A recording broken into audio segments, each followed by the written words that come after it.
ভালোবাসা, আগ্রহ, আসক্তি, টান এবং মায়া সবার প্রতিই আসে না। এটা ঠিক নির্দিষ্ট তার প্রতিই আসে যার সাথে কথা বলাটা অভ্যাসে পরিণত হয়।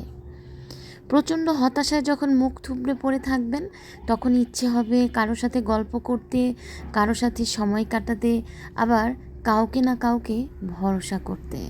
আর এই ইচ্ছেটাই একটা সময় কাল হয়ে দাঁড়াবে আপনার জন্য।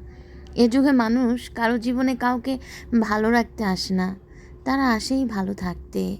ভালো লাগা, মোহ, প্রেম নিয়ে যে কেউ আসতে পারে জীবনে, তবে ভালোবেসে মায়ায় পড়ে খুব কম মানুষই পাশে আসে।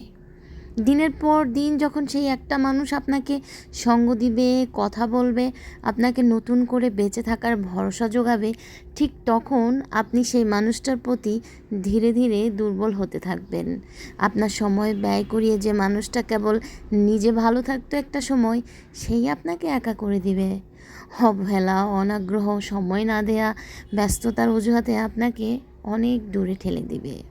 জানেন তো, অতিরিক্ত নির্ভরশীলতা কখনো কখনো চরম একাকিত্ব ডেকে আনে।